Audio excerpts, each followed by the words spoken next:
We're talking about how to start an LLC in California. And what you can see on the screen behind me is a checklist here.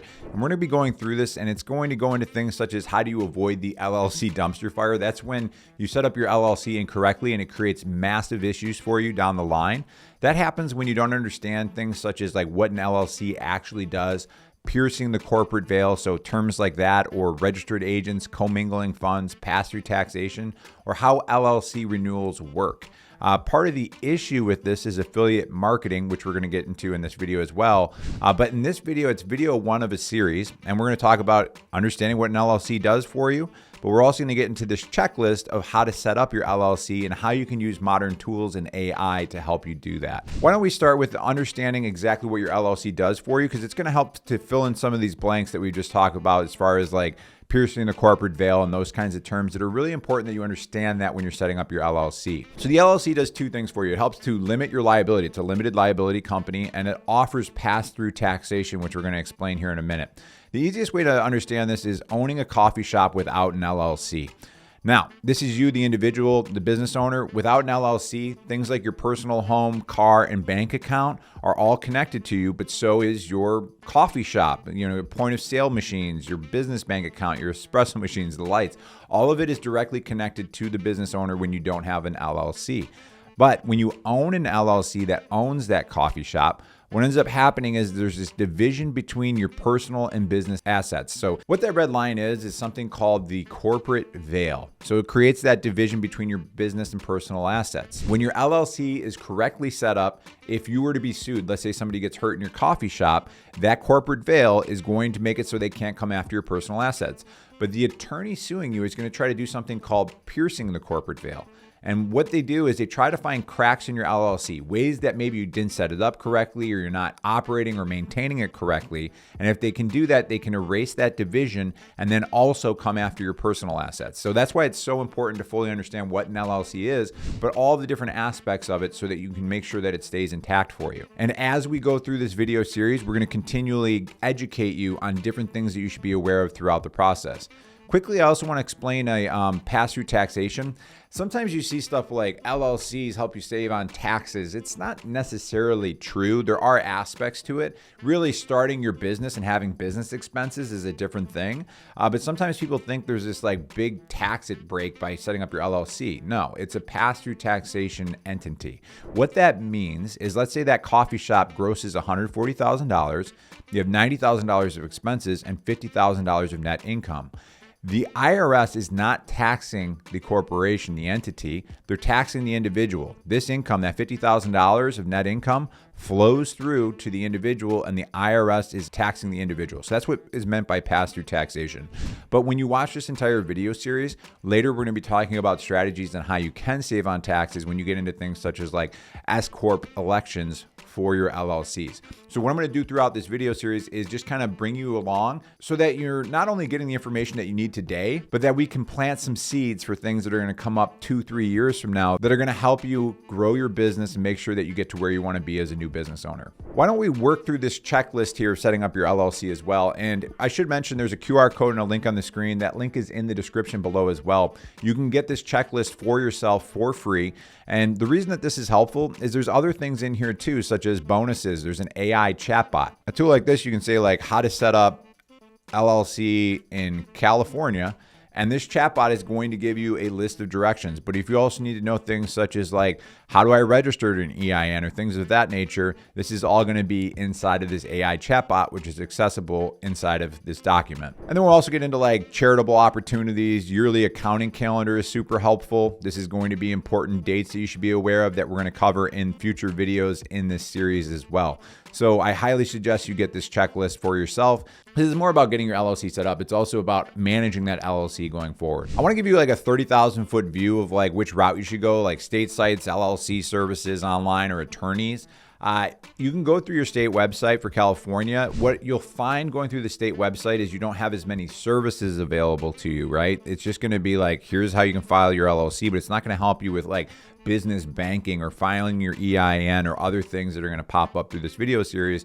When you go through an online LLC service, there are those additional services, but there's a lot of extra upsells. So there's a potential that you may spend more money. And when you go through a business attorney, that's going to be the most expensive, but there's certain situations where it makes sense to go through a business attorney based on your specific situation as a new business owner. Quickly on deciding on your business name for your LLC. Well, number one, if you don't have a name yet, I suggest just going to ChatGPT and using it for brainstorming. Like you can put in stuff like, hey, starting a coffee shop and I want the name to feel like it makes people feel unique, right? And then it's going to spit out a bunch of names to you. And then what you can do with those names is you can kind of like riff with it and start brainstorming. What you'll want to do next once you have a name, and I should also mention, the name of your LLC isn't as important as some people make it out to be. That's because you can have your LLC name, but then you can have a fictitious name or a DBA, doing business as, which is the brand name that people will recognize. A lot of times the LLC name is not the brand name that people see out in the public. Once you do have your name, you're going to want to search availability of your business name. What we have here is this state directory, and you can go to this and then you'll click on California. So the way this tool works is you want to make sure that your name that you come up with is available in the state of California. So if I do a name like I'm going to start a burger franchise called In-N-Out Burger, well, when you put that in there, you can see that this is something that is already in their database. So you want a unique name that's going to show nothing. So if I go like this and search, what you're going to see is that there are no results for that ridiculous name. This is how you can see if your name has already been taken using tools that we have available for you within the checklist. Let's say that you have your name and you're ready to go and it's available. Next, you want to get your LLC set up. Now, what we're going to do is you can register your LLC name. And if you go down to this state directory under the writing your articles, there's a difference between registering your name and then also filing the articles of organization. So as you go through the California state website, you would go through the business entities over here and you can go through the whole process. So you can register a business, right? An LLC, limited liability. And then when you go through this, part of this is the articles of organization. And you can file the articles of organization, but when you do this, typically what's going to end up happening is it's going to ask you for your entity name reservation. So this is different, and you can see that it's a $10 fee. And the way that I would describe this is when you register your LLC name, it's kind of like having a domain name. Like you registered the domain name, but then there's still a lot of work to do to set the actual website up. So you're registering that LLC name. So sometimes you're doing this in advance because you're not ready to really get into the articles of organization yet, but you want to claim that name in the state of California. Next, you're going to write your articles of organization. As you can see, that is up here. And you can file this online and you can go through the state website, but we're going to talk about why the state website a lot of times doesn't make as much sense. And we're going to get to that in a minute. But basically what you're doing with the articles of organization is you're putting your company name, primary business address, your registered agent, which I'm going to explain here in a second, duration, purpose, management, tax treatment, and authorized signature.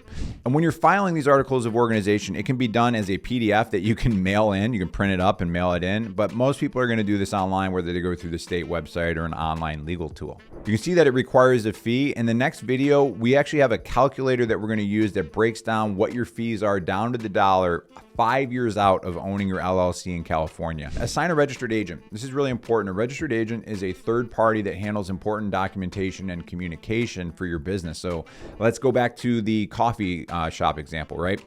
Somebody sues you as the owner of that LLC. Well, that information is going to go to that registered agent. They're going to make sure you get your service of process notice, essentially saying you need to show up in court, and they're going to help you dot your I's and cross your T's through that process. So a registered agent is really important when it comes to setting up your LLC and maintaining it. The registered agent must have a physical address in the state of California. It cannot be a PO box. So again, it's another one of those things that makes sure that you don't have cracks in your LLC by having a proper registered agent. Next, you're going to create and sign an LLC operating agreement. California is one of 5 states that requires an operating agreement when you get your LLC set up. So this is a mandatory part of the process.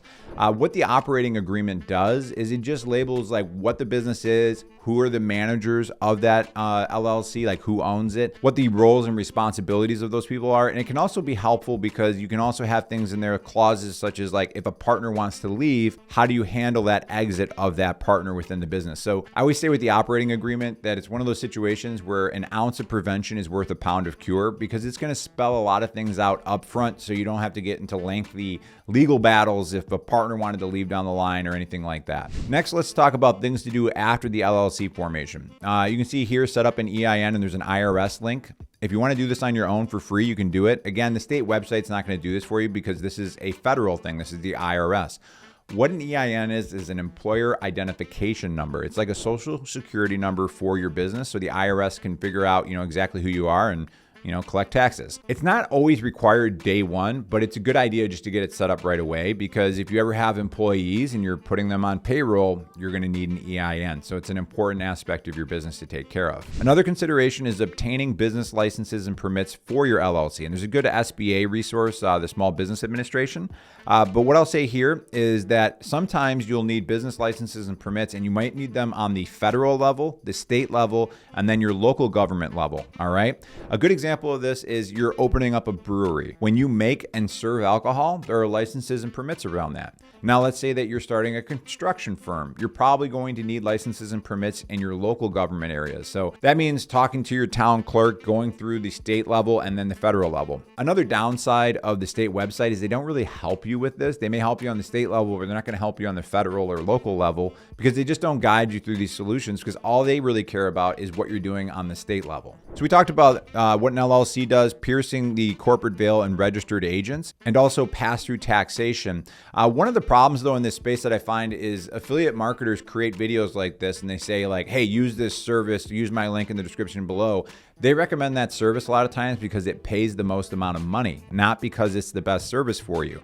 What we're going to be doing in the next video is we're going to also be talking about commingling funds and LLC renewals. We're also going to be talking about the fees associated with setting up your LLC. We're going to get down to the dollar of what it costs over 5 years. We're going to go over star ratings, comparing like the state website, online tools, and attorneys, why states become a pain when it comes to setting up your LLC, and also questions worth asking of if you should speak to an attorney when it comes to setting up your LLC.